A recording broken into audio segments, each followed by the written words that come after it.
Hello.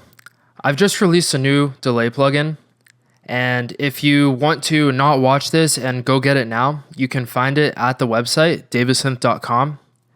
But the purpose of this presentation is to provide you with some of the motivation for making this particular delay plugin, the different design variables that I was trying to balance, and why the UI is the way it is, and which problems this is designed to solve for you. So just getting started, we love delays. Delays are awesome. Echoes are super useful as a tool to create depth in your mix. You can play with rhythm, timing of the different echoes, and they're really good at avoiding this issue that I've always found when making depth in my mix using reverb, which is that the reverb will tend to color the sound. What I mean by coloring is some unwanted filtering or maybe a resonance at a frequency that I just did not intend for at all. So echoes, by and large, just completely avoid any sort of sound coloring. But the issue with delay is that it sounds very sterile. And what I mean by sterile is that these echoes, they all sound very similar, like perfect little copies of the original sound. And if there's not enough variation from the original sound to the echo, this can be perceived as unnatural to our human ears. And that's because it is unnatural, right? In reality, you never hear a sound, a natural sound, just get repeated perfectly. It's like the sound has to be made twice. So what we're kind of perceiving in our mind is not, this sound echoing off and becoming sort of a part of the background, some part of the ambience, but we're actually perceiving it as just two of those sounds being made.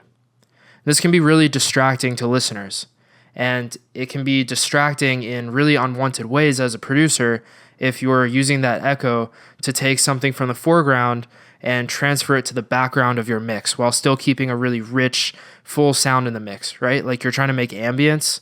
You're not trying to make just a bunch of really distracting sounds. You want your track to still sound clean, not distracting. And nature's really messy, right? Echoes, I like this. Echoes are siblings, they're not clones. So you can engineer your echoes so that they're similar, but very much it just doesn't sound like the same sound made twice. And in doing so, your brain will perceive it as becoming part of the background. It's like it's getting smeared, it's getting quieter, filtered, what have you, and it just becomes part of the background of the mix. And so we've come up with ways to control this pretty precisely, and that's with multi-tap delays, where you can control each echo tap. So say the first 4 echo taps sound really good, sort of like it's like really, really good echo sound. It sounds awesome. And then you introduce another instrument, and suddenly that 5th echo completely clashes with that thing that you've introduced, the next bar, or what have you.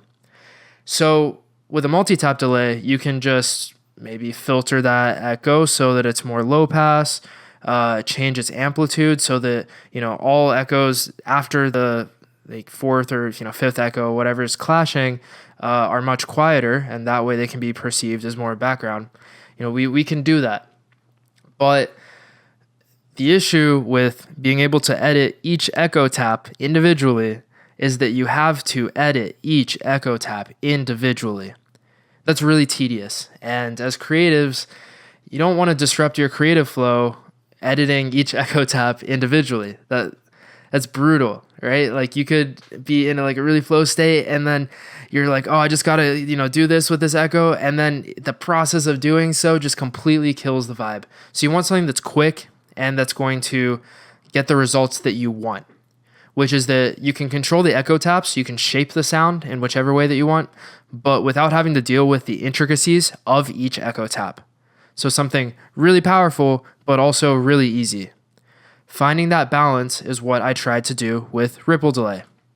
So here's my take on what a multi-tap delay should have as its features.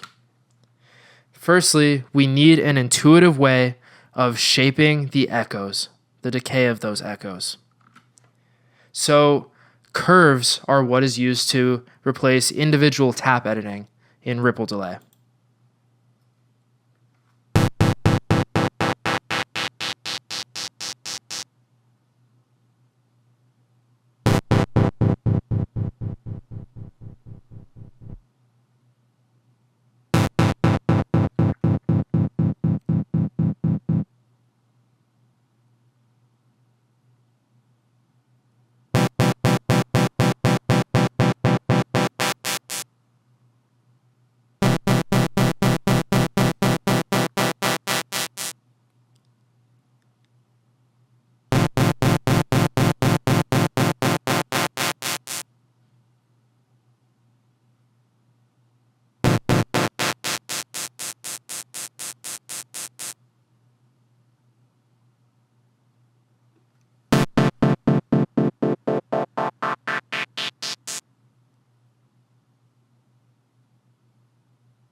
So what we see in this video is that, rather than editing each echo tap, we're sort of editing the general direction that those echoes, those different parameters, whether it be the frequency of the bandpass filter, the bandwidth of the filter, the amplitude, and we can get pretty creative with it too. These aren't just, it's not just like an ADSR envelope. It's really a curve that you can edit, add and remove points, and change the curviness of those points. You really have unlimited control over these echoes. And all that is done super quickly, right? Like you saw at the beginning, when I wanted to change from sort of a low, like a frequency sweep that goes down low to one that really goes really high, that's just super easy to change. It's not something where I have to worry about those individual taps at all. And because we're using curves, everything is going to be nicely interpolated. It's going to sound really smooth.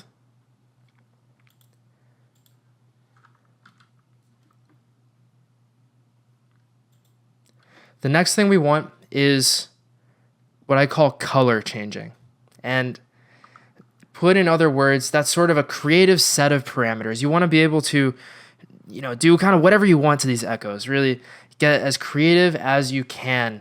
And you don't want a tool that's going to feel limiting. So ripple delay aims to give you a really solid set of things that you can automate.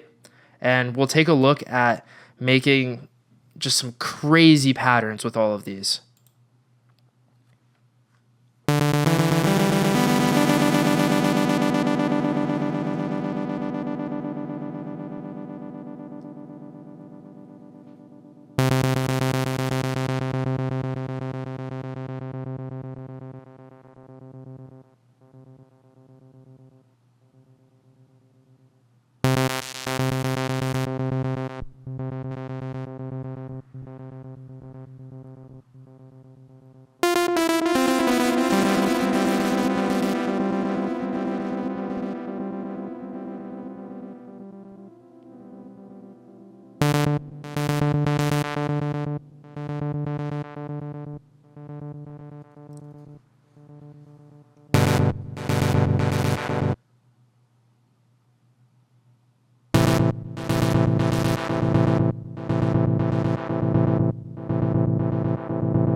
So what you saw me playing with there was just the frequency, bandwidth, amplitude, and panning of the echo taps.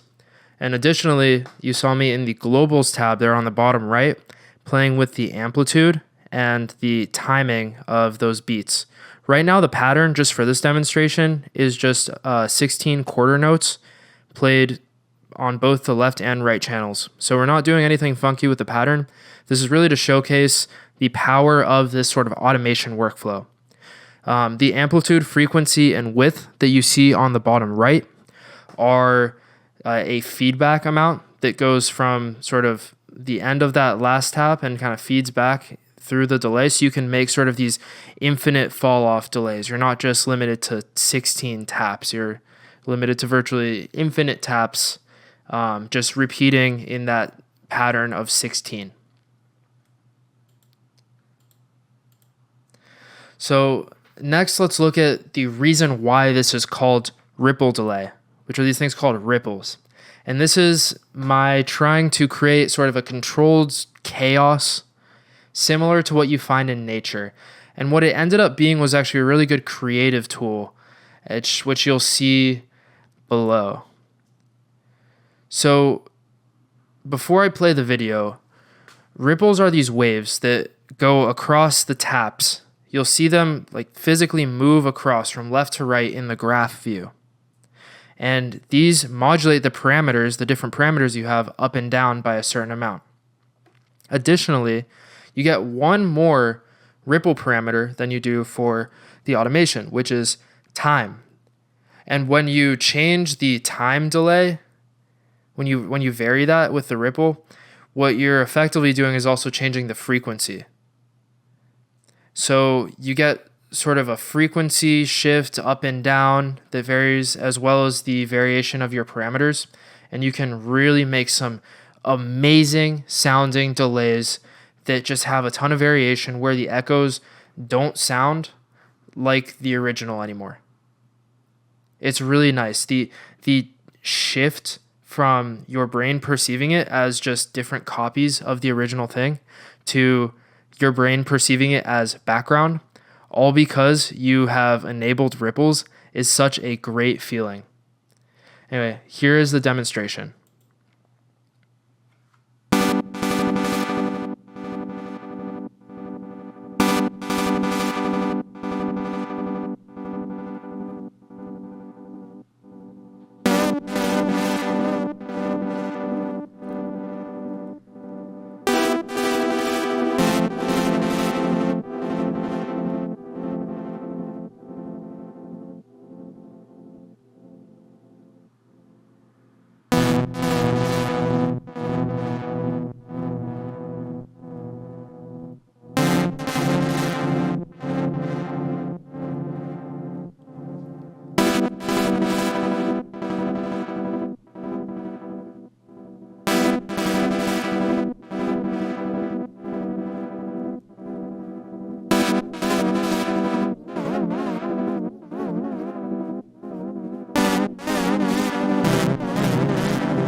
So all of that was with the same crazy pattern that we had. And as you can see, you really can hear that variation in the frequency. And in this case, I was kind of cranking it up to the point where it was getting a little bit distracting.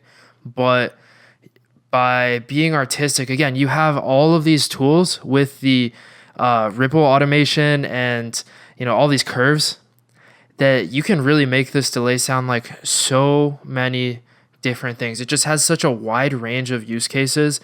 That's why I'm so excited about it. It is just such a cool tool to use, and it's available on the website. Again, there is a free version and the pro version that has, they're both designed to be really these like super powerful tools. The Pro version just has a few extra features that are just really nice bells and whistles to have. But you are going to love playing around with ripple delay, I am sure. Thank you so much for listening, and check out the other videos on this plugin. But I really hope you enjoy.